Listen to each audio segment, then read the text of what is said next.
राज कपूर इन आंखों में खोए हुए थे और अपनी अगली फिल्म का सपना अभी साकार करने में लगे हुए थे कि उन्हें खबर मिली कि सलीम जावेद ने उनके बेटे ऋषि कपूर को धमकी दी है कि एक दिन हम तुम्हारा करियर तबाह कर देंगे। राज कपूर के तन बदन में आग लग गई थी, लेकिन मुट्ठियां भींचने और दांत पीसने के अलावा उनके पास और कोई चारा ही नहीं था, क्योंकि हवा सलीम जावेद के साथ बह रही थी। और ये हवा अब एक ऐसा तूफान लाने वाली थी जो बॉक्स ऑफिस ही नहीं, नामी गिरामी निर्माता निर्देशकों की जमी जमाई दुकान को उजाड़ कर फेंक देने वाली थी।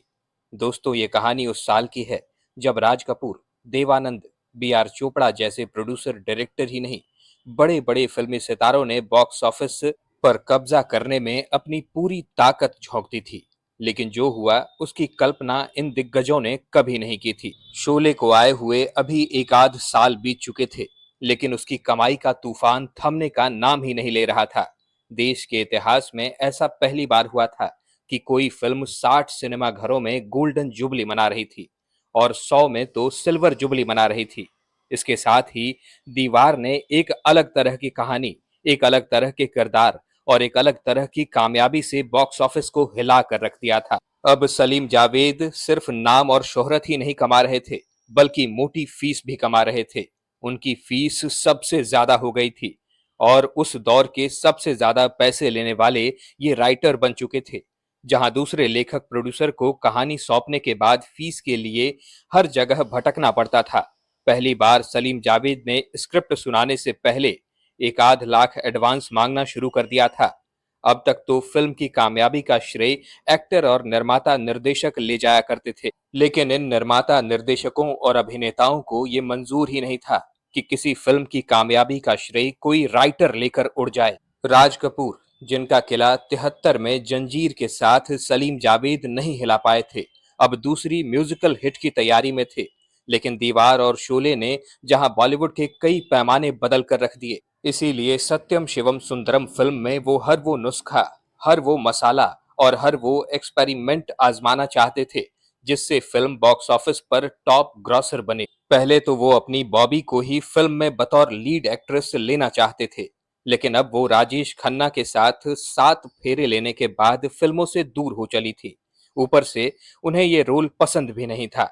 हेमा मालिनी और विद्या सिन्हा ने इस रोल के लिए इनकार कर दिया, तो बाद में एक इंटरव्यू में इतना ज्यादा नाराज हो गए कि उन्होंने यहां तक कह दिया कि मैंने तो ये रोल लता जी के लिए लिखा था, ये सोचकर कि अगर लता मंगेशकर जैसा सुरीला गाने वाली कोई लड़की बदसूरत हो तो क्या होगा। बतौर हीरोइन भी लता मंगेशकर ही मेरी चॉइस थी। हालांकि उनका ये बयान लता मंगेशकर को बहुत बुरा लगा था। अमिताभ बच्चन के साथ दीवार फिल्म से शशि कपूर को मिली नई चमक को भुनाते हुए राज कपूर ने छोटे भाई को ही लीड रोल में ले लिया। लेकिन शशि कपूर रूपा के रोल में रेखा को कास्ट करवाना चाहते थे।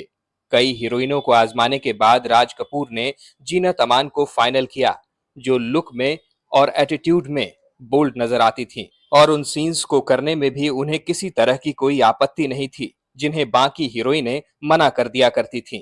उधर देवानंद एक ऐसी फिल्म लेकर फ्लोर पर उतरे जिसे वो बॉलीवुड का गेम चेंजर मानकर चल रहे थे। प्रेम पुजारी, हरे राम हरे कृष्णा, हीरा पन्ना और इश्क इश्क इश्क वो फिल्में थीं जिसमें वो लीड एक्टर ही नहीं बल्कि निर्माता निर्देशक भी थे, और इन फिल्मों से जो हासिल ना हो पाया उनकी कसर इस एक फिल्म से निकालना चाहते थे, देश परदेश।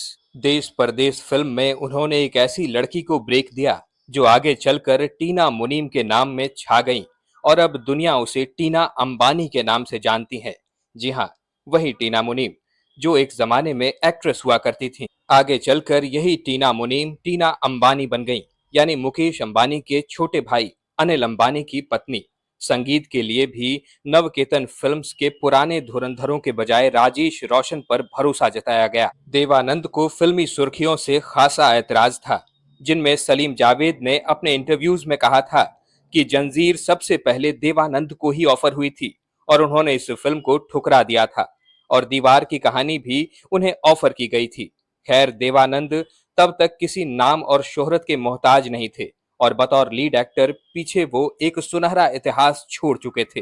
लेकिन अब जब तीनों भाई बतौर निर्माता निर्देशक अपनी छाप छोड़ने में लगे थे, देवानंद को लग रहा था कि उनकी ये फिल्म खुद को स्क्रीन प्ले का सुपरस्टार समझने वाली इस लेखक जोड़ी का दिमाग ठिकाने लगाएगी। अमिताभ बच्चन को लेकर फिल्म जमीन बनाने वाले अपने दौर के दिग्गज फिल्म मेकर बी.आर. चोपड़ा की ये फिल्म दीवार और शोले की आंधी में तो कहीं नहीं टिकी। अब सलीम जावेद के नाज नखरे झेलना तो दूर, अमिताभ बच्चन की डेट्स भी उन्हें नसीब नहीं हो रही थी। ऊपर से फिल्मी पत्रिकाओं में छप रही ऐसी कहानियों से वो पहले ही खार खा चुके थे कि बी.आर. चोपड़ा उन फिल्म मेकर्स में से थे जिन्होंने 60 के दशक के आखिरी वर्षों में मुंबई में कदम रखने वाले अमिताभ बच्चन को सबसे पहले काम देने से मना कर दिया था। लेकिन अब बी.आर. चोपड़ा छोटी सी बात जैसी स्मॉल बजट फिल्म के हिट हो जाने से उत्साहित हो गए थे और अब एक लव ट्रायंगल से एक्शन फिल्मों की धार का मुकाबला करना चाहते थे। सो संजीव कुमार को लेकर एक फिल्म बना रहे थे, पति पत्नी और वो। कहा जाता है कि जमीर और कर्म से हुए नुकसान की भरपाई के लिए बी.आर. चोपड़ा इस फिल्म में अपना जी जान लगाए हुए थे। उधर दीवार की ब्लॉकबस्टर कामयाबी से उत्साहित बी.आर. चोपड़ा के भाई यश चोपड़ा सलीम जावेद के साथ एक और कहानी पर फिल्म डायरेक्ट कर रहे थे और यही वो फिल्म थी जिसके लिए इन लेखक जोड़ी ने ऋषि कपूर का करियर बर्बाद करने की धमकी दी थी। ऋषि ने अपनी किताब खुल्लम खुल्ला में लिखा है कि त्रिशूल का रोल ठुकराए जाने के बाद उन्होंने मुझसे कहा था कि जब राजेश खन्ना ने दीवार ठुकराई थी तब हमने उनकी जगह एक नया सुपरस्टार पैदा कर दिया था। हमारी फिल्म ठुकराने का जुर्रत तो कोई नहीं कर सकता। तुमने कैसे किया? खैर ऋषि कपूर भी कम नहीं थे। 77 में सलीम जावेद ने जब पहली बार फ्लॉप फिल्म का स्वाद चखा तो ऋषि सहित कई एक्टर्स ने खुशी में पार्टी रखी थी। उधर अमिताभ बच्चन से खार खाए शत्रुघ्न सिन्हा को लेकर सुभाष घई विश्वनाथ बना रहे थे, जो पहले ही कालीचरण जैसी हिट देकर सुर्खियों में आ चुके थे। और दोस्तों, इतनी सारी कहानियों और कशमकश के साथ उस साल ने दस्तक दी जिस साल बॉक्स ऑफिस पर कामयाबी का एक नया इतिहास गढ़ा जाने वाला था। मई 1978 में आई अमिताभ बच्चन अभिनीत 3 फिल्मों ने एक साथ देश भर के सिनेमा घरों में तूफान मचा दिया था, खासकर डॉन और त्रिशूल ने। त्रिशूल की चर्चा तो पहले से ही थी। डॉन एक अंडरडॉग फिल्म थी। ये फिल्म प्रोड्यूसर नरीमा ईरानी को कर्ज से बाहर निकालने के लिए बनाई गई थी। इस फिल्म को लेकर ज्यादा चर्चाएं नहीं हुई, लेकिन जब ये फिल्म आई तो इसने तूफान मचा दिया। इसके 2 महीने पहले मार्च में रिलीज हुई राज कपूर की सत्यम शिवम सुंदरम कई विवादों और सुर्खियों के साथ आई थी और अच्छा खासा कारोबार कर रही थी। ये फिल्म भी बड़ी हिट साबित हुई, लेकिन इसका क्रेज इन 2 फिल्मों ने कम कर दिया। सत्यम शिवम सुंदरम से compete कर रहे देवानंद देश परदेश की रिलीज डेट जून में ले गए। ये फिल्म भी हिट रही, लेकिन डॉन की आग में ये फिल्म भी झुलस गई। लेकिन उस साल का सबसे बड़ा धमाका तो प्रकाश मेहरा करने वाले थे, और वो भी अमिताभ बच्चन के साथ।